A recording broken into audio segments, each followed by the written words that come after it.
street, they were completely rammed.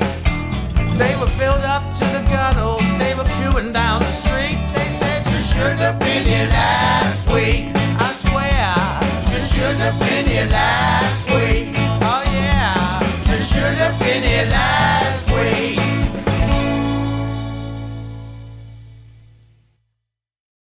Hello and welcome to the latest episode of You Should Have Been Here Last Week, the comedy podcast hosted by myself, Steve Gribbin, and my fellow comedian, Paul Ricketts. Hello. You Should Have Been Here Last Week is the podcast that pulls aside the red velvety curtain of the comedy industry to take a peek behind it at all aspects of comedy. We interview the bookers, the shamans, the ranters, the ravers, the passionate, the bonkers, the cool, the fiery, the ones who live in fear of an empty diary, the hard living, all the various folk that go to make up the comedy business that we call show. Now, we have had several, many guests on this, but occasionally we do have an episode which just Paul and I chew the cud or chew the fat over an issue in the comedy biz. And this week we'll be discussing the statement made on January the 5th this year by Rosie Jones and directed at certain comedians in the industry, in which she told them to, with respect, shut the fuck up, and then delineated what makes, why people should tell jokes, etc., etc. So that's basically the meat of our discussion today, isn't it, Paul? Yes, it is. I'll add some more detail that Rosie Jones did this in response to basically she's been interviewed for Attitude magazine, which is a gay magazine. Mm-hmm. And so you can expect that as a lesbian, that she threw a few punches at straight white men. So, which I'm not surprised about, and why not? Straight white men should be able to take it, shouldn't they? Yeah, of course they should. As the discussion unfolds, we shall see whether we agree on this or not. But basically, she said that before you tell a joke, you should ask yourself 3 questions, isn't it? We've got to preface this by the fact that she is one of those comedians that gets absolute dog's abuse online. It's incredible the amount of hate that she gets. Yes, it is, but it's based on the fact of who she is. She has cerebral palsy, she is lesbian, and there's a lot of people that see that as a target, to how dare she be successful and be these things. Such as the most famous person that you've never met, the one-legged black lesbian who has all jobs in all of the UK. I've yet to meet this woman, but I've heard so much about her. Yeah, well, she's actually defected to Reform. Has she really? I bet she has. Yeah, she's like that. You can see it on the platform of Farage going, I used to have all the jobs, but now the light has entered my soul. Yeah, a bit like Suella. People said I never liked you, but so glad you've joined the party. Let me have a photo opportunity with this one-legged black lesbian woman. Yeah. To get into the meat of it, basically she's calling for is it the fact that she's saying you shouldn't tell jokes about something you have no experience of? Well, I think that let's just run through it. There is a little rundown I have here. Number 1 is, who are you? Which is always a good question. Often the audience often ask that as well, don't they? Yeah. I often ask that to the audience. TV credits needed. Go on, sorry. So, do you have lived experience or close connection to the subject matter? Who is your joke about? What is your intention? Is it positive or negative? Are you punching up or punching down? And number 3, why are you telling the joke? Is it to open minds and start a conversation, or is it simply to be controversial? Well, it's interesting. I mean, some of these questions are quite decent questions that you should ask yourself. I can't figure any of them that I would have a problem with. asking myself before I tell a joke. Why not work out why the hell are you telling this joke? What's the point? Yeah. Is there a reason behind it? Why do you want to talk about these things? That's always a good thing to do, just in general. And the punching up and punching down thing, yeah, I would go with that as well. Do you want to punch down? Is that part of your Yeah. persona? Is that what you're about? At some point, does she call them rules? She say these are my rules, or not? Well, in the article, Yeah, because if it's only advice or what she thinks, then I'm fine with that. But I don't think you should impose, rules. she said 3 key steps. This is the Okay. article saying this. Jones went on to offer her advice on how to tell a joke responsibly, breaking it down into 3 key steps. So she doesn't actually say rules by the looks of it. Yeah. And I'm looking at it now, and she doesn't say rules. And rules is the thing which, of course, is going to get everyone going, because everyone, as comics, I think we know there are no rules. They're really, every time you come up with rules, you'll find someone who subverts them in what they do and prove that they're worthless. Yeah. Even if you were to go to alternative comedy and what was its tenets, what was it rules, or to use Alexi Sale, a way of looking at this, the project. Yeah, I mean, I can speak because I was there. So Yes, I you started can. in 1982, and but they weren't sort of hard and fast rules. But people were just they're not prepared to put up with the sort of like velvety jacket, frilly shirted, bow tie wearing bloke leaning on like that. Because people forget, by the way, that mind your language and stuff like that was still on television. It ain't off up, mum, and all those sort of things. We're on telly all the way through till about the mid '80s. People were soaking up this, love thy neighbour. I mean, now if you showed that to a younger audience, they would be absolutely gobsmacked that was on primetime British television. So in that sense, we didn't want to tell, racist jokes were out, homophobic jokes were out, overtly sexist and misogynic jokes were okay. That it was internalized rather than talked about. But that's all I mean, that because I can understand where she's coming from about the trans issue, because people think, the way, if you listen to Reform, you think that trans people were taking over the world.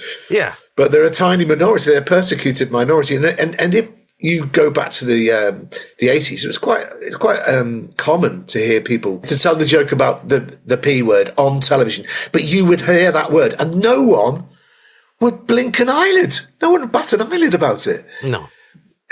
So I don't know.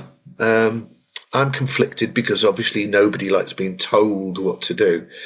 But I think she's got a point about the moral impact of a joke. We're not saying that nobody. We've often talked about this, haven't we, Paul? About you can't stop people from saying it. So, shut up, stop saying it. Just let them say it, and then they should be prepared to stand their ground and defend it, or be prepared for people calling them a twat. Yeah. Or audiences not liking it, which of course is the biggest judge of whether it's acceptable or not, is an audience. Unfortunately, you can't tell, as much as she does say to CIS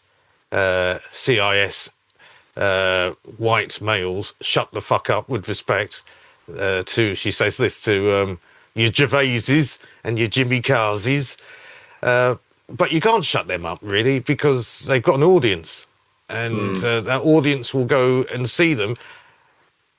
And even though I agree with her. I'm not a big fan of Jimmy Carr, and I'm not a big fan of Ricky Gervais's stand-up, because his stand-up, I think, does punch down, has a tendency to do it. Not all of it does, but he has a tendency to do it. And whereas his sitcom writing is not like that at all. His sitcom writing is punching up or punching sideways, even to the point that I've seen an American sitcom writer saying that Ricky Gervais's Office has changed American sitcom because of exactly that reason, because it doesn't punch down, whereas American sitcom, that was always in American sitcom, as well as in their stand-up. It's interesting about this because, going back to the early days of alternative comedy, it was self-policing in a way that if somebody did do a joke that people didn't like, then people would tell them. And that's exactly what's going on here. But as regards, I suppose it's that thing of fixing your own comedy, but you can't then say to anybody else, "Oh, you can't do that." And I also think she's probably reacting emotionally to apparently Jimmy Of Carr course. supporting certain people who are vehemently anti-trans and Yeah, doing that yeah. on stage. And Yeah. yeah, okay, fair enough. But I you have preferences in comedy. This is where I sort of stand on it. You got preferences in comedy, but unfortunately, my life even, has shown that you can't shut these people up. They,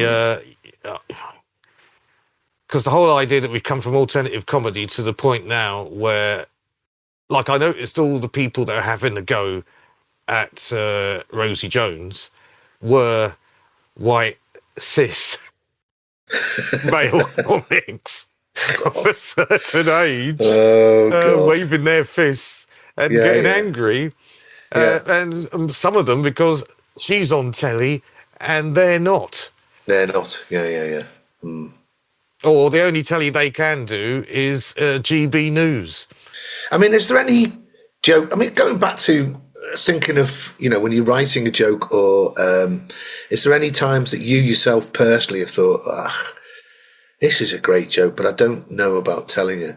No, not really. I mean, I've had a joke, but I feel like I was close enough to the joke. It was talking about something, an incident that happened in a warehouse with a gay member of the workforce, but I felt a connection with him because we were the two outsiders in that warehouse, Yeah, and so I felt I've actually dropped it as part of my material. It's not been in my material for ages, but I still felt like I had the right to talk yeah, about it because I witnessed it and yeah. I saw what happened. And it made me think about what could possibly happen to me. Yeah, yeah. So, It, yeah, I think it, it's really tough. Punching up, punching down, yeah. Looking why you're telling the joke, yeah. But I don't think you have to have 100% lived experience before you could talk about any particular subject. I don't think you need to have that. I mean, I don't think she's saying that. I mean, I think it's the fact that she's having to go at people for doing anti-trans jokes or anti-gay jokes or whatever. I mean, we both know that is crept onto the circuit again. Yeah. Under the guise of I'm just asking the question. Well, no, it's not even. Even I was saying in the noughties, the first 10 years, everyone was going, well, I'm being ironic, Yeah. and now some of these people that were saying that in the last 10 years, you now realise they weren't being ironic at all. This is what they actually believed. But is there a place for comics that are mean and nasty, but not in a Yes. sort of, because there's a kind of trope on the comedy circuit of misanthropy as well, isn't there? Where someone hates everything. I'm thinking about Sean Mio, is quite nihilistic in his. And he's a brilliant joke writer. Yeah. So that sort of thing, because otherwise, we do talk about this quite a lot. About there's room for all types of comedy on the circuit. There's room for, well, not just on the circuit. I mean, in general, there's room for Mark Thomas. There's room for Harry Hill. Yeah. There's room for Al Murray. There's room for Rosie Jones. There's room for Well, there's also room for Jim Davison, but I don't mind Jim Davison, any of these comics being at the end of the pier at Great Yarmouth this summer, selling out and making enough money. Unfortunately, my preference isn't for that, but my preference also isn't for they must be stopped. Because after, it's obvious now, after living this long, that you can't stop them. I really wish even But both of us have come to that conclusion now, haven't we? yeah, you can't. I mean, you can't. There used to be an ironic phrase. Well, it wasn't even ironic, that in dressing rooms sometimes, way back when. So, who are you, the comedy police? Or that. I mean, I do want to talk about personal responsibility, though, in the sense that sometimes that I found as I got older, it's hard, like, to explain being the idea of punching down. But if you're doing jokes about, it's really hard. Like, I've sat down in the last few weeks to do jokes about what's happening with ICE in Minneapolis. And it's really, the older you get and the more sort of you realise about human suffering or whatever, sometimes it can feel a bit glib to sort of be going, oh, isn't it funny that, I don't know, it does seem hard sometimes. Or what's going on in Iran? Where's the funny in that? And do you know what? I used to find it a lot easier when I was in my 40s and 50s. Just go, here's a joke about people, the price of petrol bombs, etc., etc. Now, when I come to write that sort of stuff, I'm thinking, I don't know. Yeah. I don't know whether that's a consequence of being slightly older and thinking of having a bit of empathy, thinking, that poor bloke, that Alex Pretty was pinioned on the ground and then you're doing some funnies about it. I don't know. Well, I was interested to watch the American late night talk show hosts deal with this subject. Yes. So, yeah. Oh, gosh.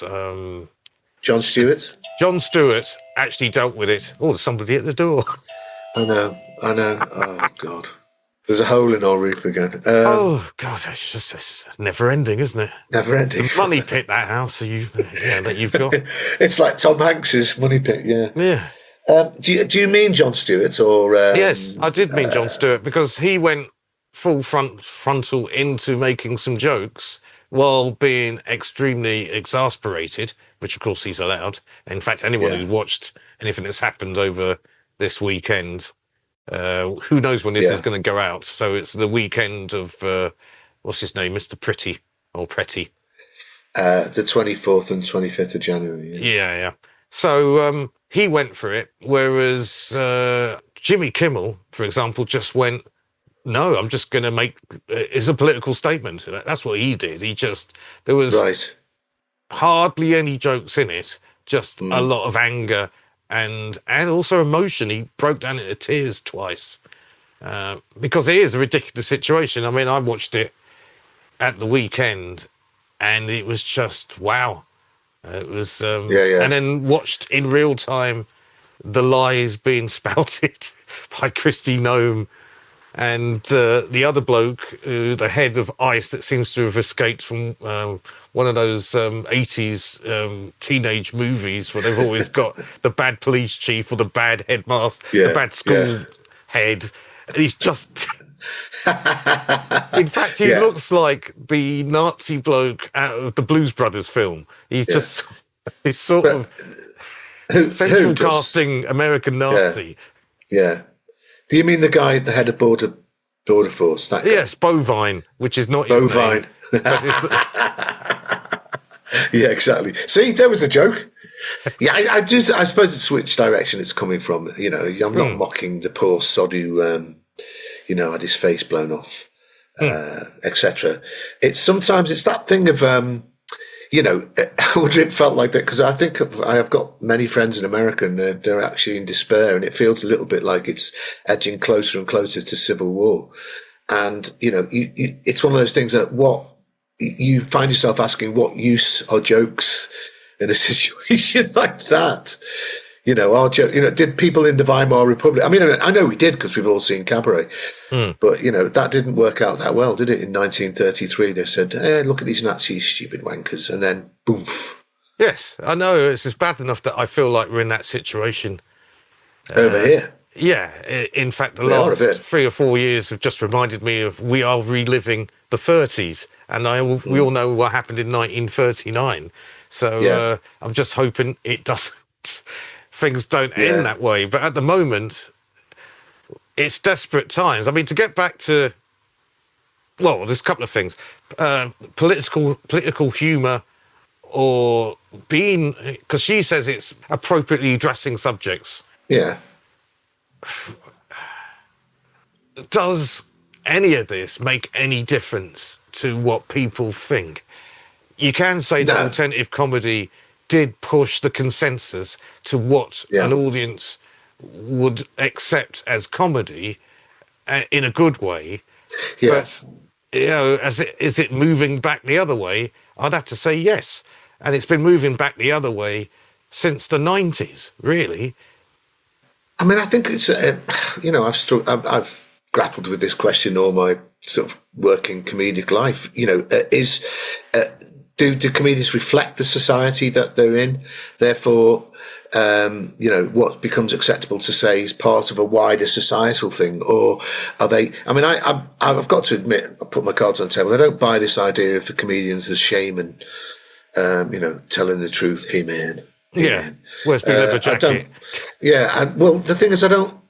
Much as I love Bill Hicks, I didn't like that aspect of him where he was like. Me neither. I know the I preaching hated that aspect bit. of it. I hated the bit. I hated the end of that that particular show where he compares himself to Jesus and John Lennon.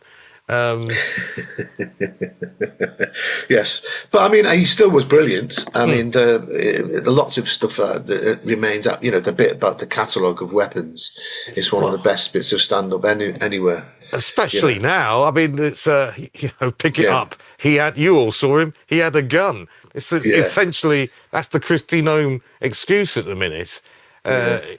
He had a gun. You all saw it. That's why he's dead. Kirsty, no, bloody hell. I mean, we haven't really solved it, have we? No. I mean, let's switch this the other way, right? I've got one story I can tell that pulls this the other way. So about 10 years ago, I got contacted by an agent saying, look, someone's asked for you to do a comedy show in Brighton, and it's £1,000. And the first thing I said was, yeah, I'm quite interested in doing that. Give me some more details. And the details were, it was a gay wedding. It was the sort of the reception after the wedding, and they wanted me to perform 15 minutes naked to a completely gay male audience. And what, for £1,000? For £1,000? And that's not very much, is it? Well, I was thinking, how much would it take for me to get me clothes off and lose my self-respect? Turned out £1,000 for 15 minutes was like right on the edge. And I was thinking, and I started to work out, what can I do to a completely, gay male audience? It's in Brighton. It should be pretty good. It'd be nice. I thought I could do this. Yeah. And then, but I asked them. I said, "Look, how did they find me?" And the agent said, "Well, they just sort of saw you." And they said, as soon as they saw you, they just thought you'd be ideal for doing our gig. And I said, well, what about the material? They said, well, they don't really particularly care about the material.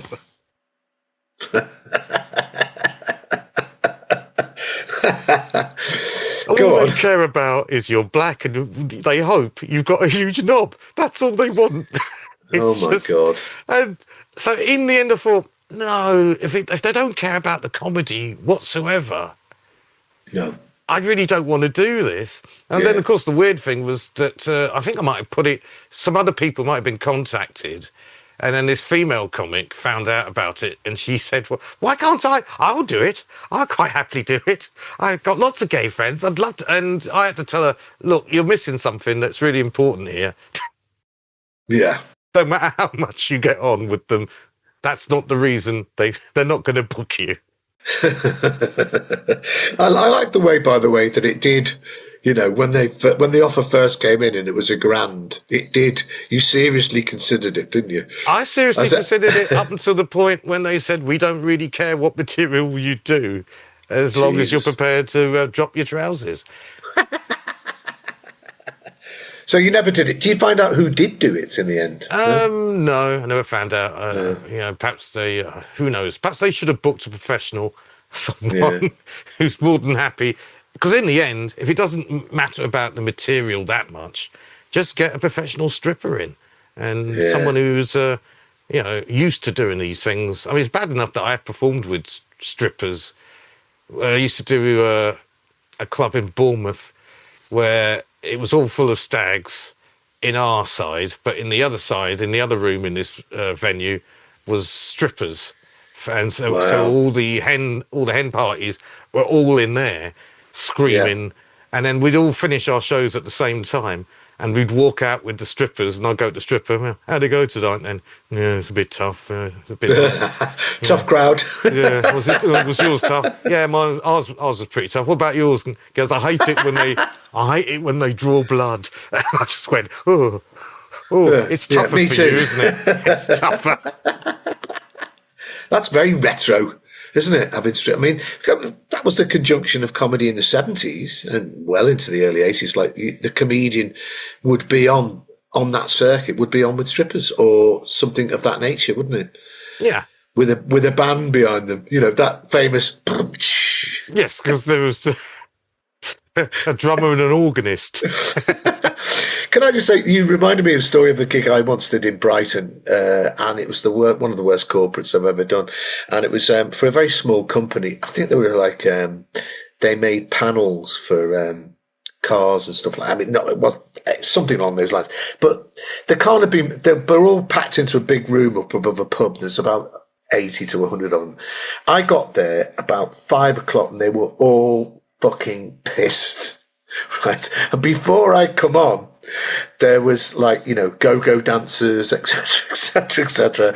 And then the CEO of the company, dressed entirely as Elvis in his 1970s Las Vegas period, was like the MC. And he did, I'm caught in a trap, before he brought me on. And they're all going, whoa! And then, I mean, I went on, died horribly. But at the back of the room, he was heckling me as Elvis. Oh, God. That is, and also he's the CEO of the company. And after a couple of, you know, I'm glad you died on the toilet, etc. It's like, but no one dared, you know, obviously he's the fucking boss. You go, oh, why did you get up, man? Oh. And he was like, thought it was hilarious. I still actually, I've got PTSD thinking about a jumpsuited Elvis going, oh. Well, at least he didn't beat you up. So that's true. I'm glad. The story Whoa. ends with Yeah, you getting the money and walking take that, home Elvis. safely. Do you know what? As well, I got paid in cash. It was about 500 quid, which was great. Well, that's always nice. Yeah, I know. Yeah. Well, I think is there anything Yeah, more? I mean, so in the discuss? end, where do you stand on what she said on Rosie Jones? I think she's right in the main. I fully agree with the fact that you should take personal responsibility, but I don't think that you can tell other people what they should be doing, and I don't think that they're going to stop. You know, you can voice your disapproval, obviously. You know, they're not. It's not for me either. You know, you know, I like all sorts of different comedy, but I just think I'm sort of like in her corner, really, on most of it. Yeah. Because I think, as far as the transphobia thing, I think that trans people are the new sort of like Asian black punching bag that was in the 70s. You know, it's an easy thing to, you know, to have a go at. You know, that's basically it. Yeah.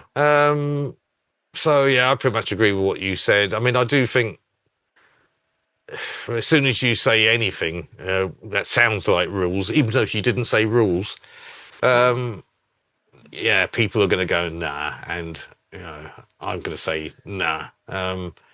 And for all the things that she says that you should do, I know people who don't and are still funny because still make me laugh. It's interesting, I mean, just one more thing is that sometimes as well about talking about those subjects, not just the trans thing, but anything like that, if you do start talking about it, it's amazing how, even if it's coming from a good place and you can justify it, the audience hear those words and they just go, right, that's it, fuck off. You know, I mean, you can say, I mean, that's why it's very, very if you ever mention the word cancer in your set. Not that I ever have, but I've seen acts do it. But they're talking about, even if they've had it, it's incredible the effect it has on the audience. They all sort of go, you know. Yeah, you remind me of a line that I had about cancer awareness, and I said, "Well, we don't really need awareness. I mean, let's face it. I think something like 50% of us are going to die of it, and as far as I know, I think 1 in 12 of us have it as a star sign. So it's Yeah. had never got a laugh, as it didn't from you. So No, I liked it. I think that's quite funny.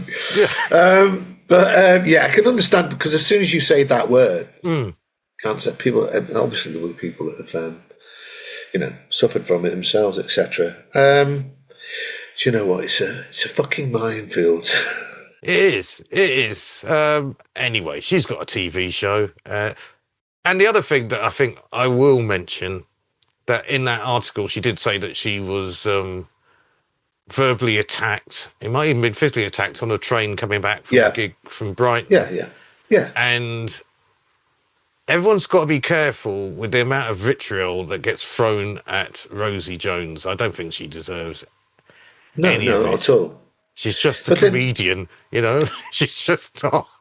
But the thing is, yeah, the words are powerful. Words, and that in a way is a way of looking at comedy as well. The word that you use, that it can be important, can be weaponized or whatever. You just have to see the way that Trump and anyone in his administration talks. And as you say, a lot of the vitriol directed at Rosie is not fair at all. It's just vile.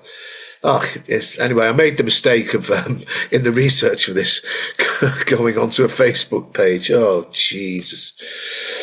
She's allowed to have an opinion. What might happen is, of course, generational change, which perhaps she's part of, and eventually old, out of control, racist, sexist, homophobic. I mean, in the end, hopefully they'll die and they won't be replaced. Well, we will. Yeah. But what do you mean we will? I'm not talking about me. No, I thought you'd been ironic then. No, I've not been that ironic. No, okay. No, but, yeah, I mean, or will they be replaced with a new lot? I think there's probably a fair chance of that happening. no. It's a complete sort of cyclical thing. Every generation has that struggle, I think, between those opposing ideas of comedy. Well, and it's not just comedy, by the way. It's their opposing ideas on everything. We were in the middle of progressive ideas or liberal ideas, however you want to term them. In general, I still think if you were to follow these rules, it wouldn't be a bad thing. Let's put it that way. It's they're not bad rules to apply to your comedy, even though you can ignore them and still be funny.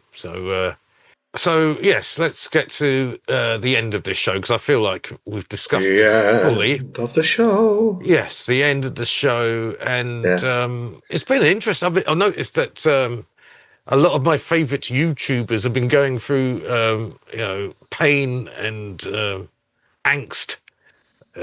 So one of them is made an announcement. You wouldn't know this. Is Squidge Rugby. You probably don't. You don't like rugby. So, I don't mind it now. I've just mentioned it, so hopefully his fans might then start watching our podcast. But he's got Good name. 100,000 followers. But he's saying it was doing his head in. Another one I like is a bloke called Andy Edwards, who does podcasts and YouTube stuff about music I hate, which is prog and jazz fusion.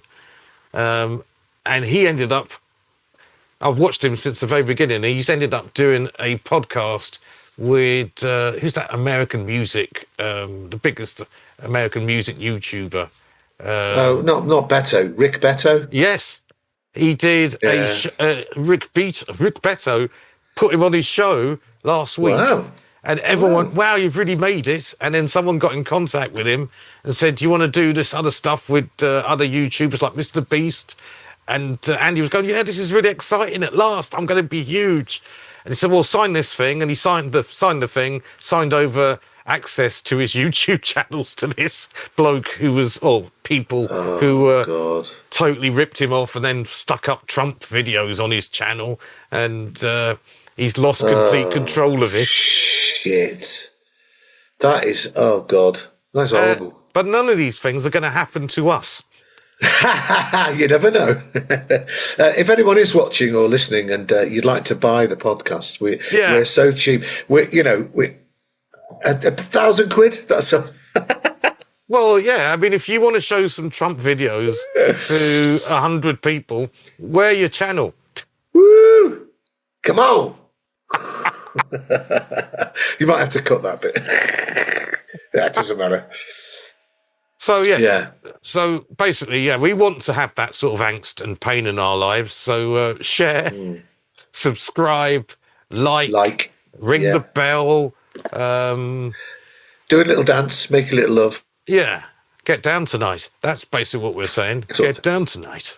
So, yes, I think we'll just say goodbye, shouldn't we? We will say that. We'll say goodbye. Goodbye. Bye. Goodbye. Bye. They said you should have